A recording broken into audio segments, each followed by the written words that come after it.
ప్రేక్షకులందరికీ నమస్కారం. ఈరోజు మన స్టూడియోలో ప్రముఖ ఆధ్యాత్మికవేత్త జ్యోతిష్య పండితులు జయేష్ శర్మ గారు మనతో ఉన్నారు. గురువుగారితో మాట్లాడదాం. నమస్కారం గురుగారు. నమస్కారం గురుగారు, ఏప్రిల్ మాసంలో తులారాశి వారికి ఎలాంటి ఫలితాలు ఉండబోతున్నాయి గురుగారు? శ్రీ గురుభ్యో నమ. శ్రీ మహాగణాధిపతి నమ. శ్రీ మహాసరస్వతి నమ. హరి ఓం. శ్రీమాత్రే నమ.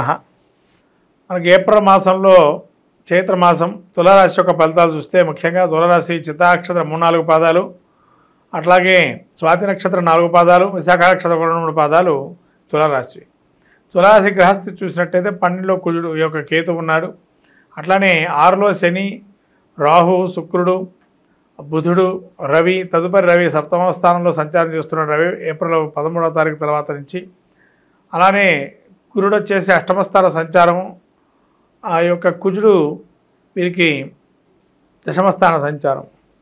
ఈ విధంగా ఉండేటప్పటికీ తులారాశి వారికి ముఖ్యంగా జన్మస్థానంలో ఏదైతే ఈ యొక్క 12లో కేతు ఉన్నాడో కొంతవరకు ఇంకా ప్రతికూలంగానే ఉంటుంది వాతావరణం అనేటువంటిది. అనుకున్న పనులు ఈజీగా నెరవేరకపోవటం, ఆయన స్తబ్దుగా ఉండడం వాతావరణంలో. తర్వాత 6లో శని వచ్చాడు కాబట్టి కొంతవరకు సమస్య పరిష్కారానికి నోచుకోవటం ప్రారంభమవుతడం. అలానే 6లో ఉండడం వల్ల శత్రు పరాజయం, అంటే కొన్ని రుణాలు చేయటం, ఆదాయానికి సంబంధించి కూడా కొన్ని ఇబ్బందులు కలగటం, తద్వారా రుణం చేయటం. తర్వాత కొన్ని కొత్త విషయాలంటే ఏదైనా రుణం చేయాల్సి వచ్చిన పరిస్థితి వస్తుంది.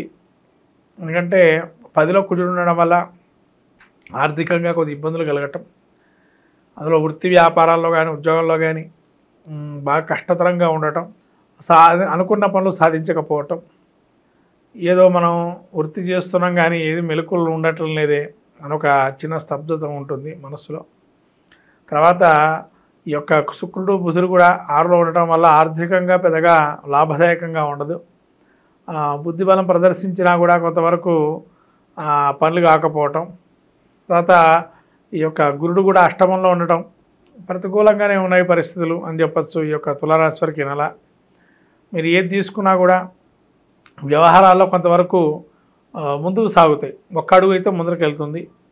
ధనపరంగా కూడా ముందరికి వెళ్ళే అవకాశం ఉంటుంది. అలానే కోర్టు వ్యవహారాలకు వచ్చి కూడా కొంత ముందరికి వెళ్తాయి. ఏం చేద్దాము ఏంటో పరిష్కారం అనేది వస్తుంది. తర్వాత వివాహాది శుభ కార్యక్రమాలకి ఇంకా అలానే ఉంటుంది పరిస్థితి, మాత్రం ముందరికి వెళ్ళదు. గృహారంభ గృహప్రవేశాదులకు వస్తే కూడా ఏంటా మనం ఏ విధంగా ఉన్నాం, ఏ విధంగా చేయగలుగుతాం అనే ఆలోచనలో పడతారు. అంతే ముందరికి వెళ్దామని ఆలోచన వస్తుంది, కొందాం అనుకుంటారు కానీ ముందరికి వెళ్ళిన తర్వాత ఆగిపోవటం, లేదా ఏం చేద్దామనే ఆలోచనలో ఉంటారు. ఇవన్నీ జరుగుతూ ఉంటాయి. విద్యార్థులకి ఇది యోగదాయకంగానే ఉంది. పాస్ అయ్యే అవకాశం ఎక్కువగా ఉంది. అటువంటి ఇబ్బందులు ఏం లేవు. విదేశీ ప్రయత్నం చేసేవాడిని కూడా యోగదాయకంగా ఉంది.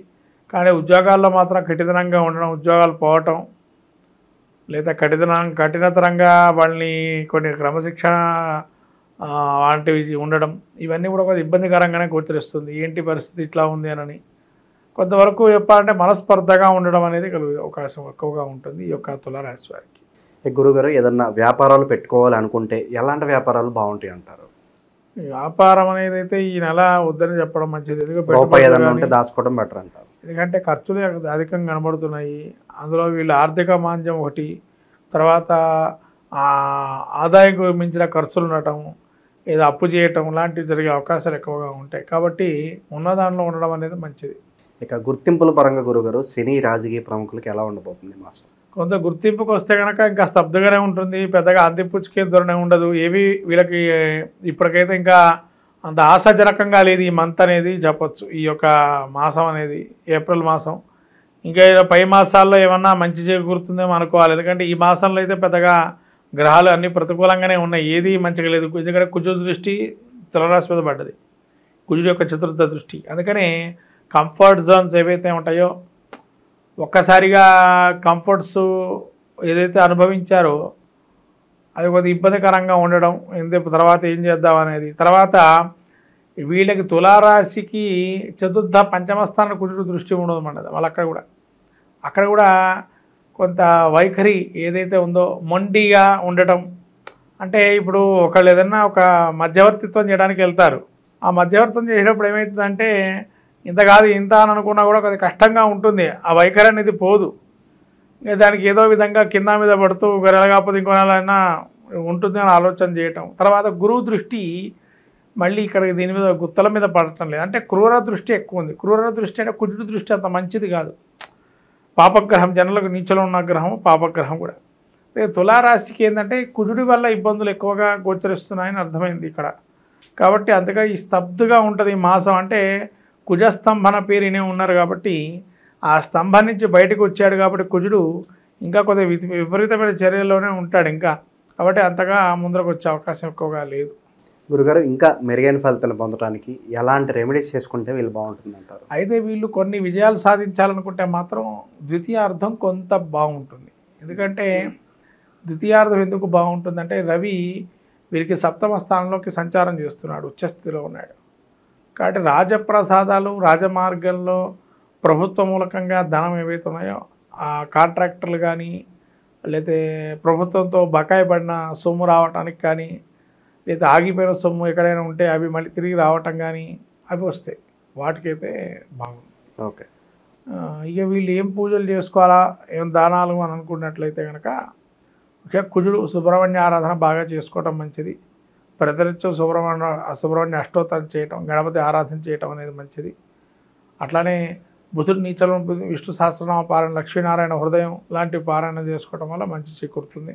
ఈ యొక్క ఏప్రిల్ మాసంలో మనకు ముఖ్యంగా చైత్రంలో ముఖ్యంగా చెప్పాల్సినటువంటి శ్రీరామనవమి అందరికీ కూడా చెప్పదగిన విషయం. అట్లానే వసంత నవరాత్రులు, అలానే మహావీర జయంతి, హనుమత విజయోత్సవము, సంకష్టహర చతుర్థి, మత్స్య జయంతి, ఇలా అనేక రకాలైనటువంటి మళ్ళీ తమిళ సాంప్రదాయ విశ్వత్ పుణ్యకాలము, ఇలా అనేక అనంగ త్రయోదశి, రకరకాలైనటువంటి పుణ్యమైనటువంటి మాసంలో మనకు చాలా అలానే మనకు చివరి వారాంతంలో ఏప్రిల్ వారాంతం అక్షతృతీయ 30వ తారీఖు అయింది, ఏప్రిల్ 30.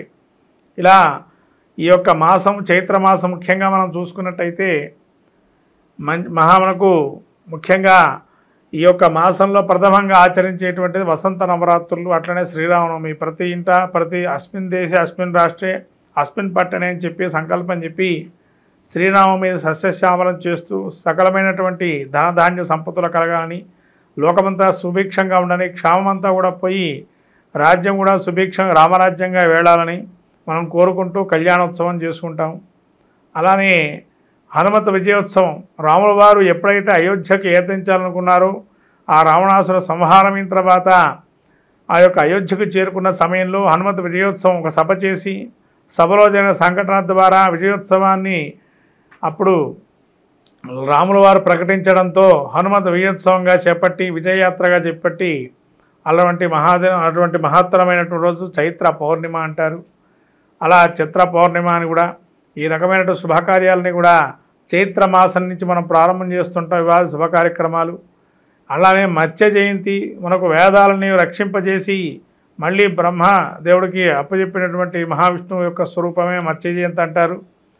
కాబట్టి మత్స్య జయంతిలో కూడా మనకు సోమకాసురుని రాక్షణ సంహారం చేసి ఆ మత్స్య స్వరూపాన్ని మనకు విష్ణుమూర్తిగా స్వరూపాన్ని భావన చేస్తూ అనేక రకాలైన శుభ కార్యక్రమాలకి మత్స్య యంత్రాన్ని వాడుతూ ఉంటాం. అట్లా మత్స్య యంత్రానికి కూడా అనేక విధాలుగా ఈ యొక్క రోజుల్లో కనుక పూజ చేసుకున్నట్లయితే చాలా విశేషంగా ఉంటాయి యంత్రస్థాపనలు. ఇలా మహత్తరమైన మాసం చైత్రమాసంగా మనం చూసుకుంటున్నాము. ఈ చైత్రమాసంలో అందరికీ కూడా శ్రీరామనవమి శుభాకాంక్షలు తెలుపుతూ అట్లానే లోకము కూడా సుభిక్షంగా సస్యశ్యామలంగా లోక కళ్యాణార్థం అందరికీ కూడా ఎటువంటి ఈతి బాధల్ని తొలగిపోయి కరువు కాటకాలని తొలగిపోయి రామరాజ్యంతో సుభిక్షంగా ఉండాలని కోరుకుంటూ ఏప్రిల్ మాసంలో ఓవరాల్గా తులారాశి వారికి ఏ విధంగా ఉండబోతుందో చాలా బాగా వివరించారు గురుగారు. ధన్యవాదాలు.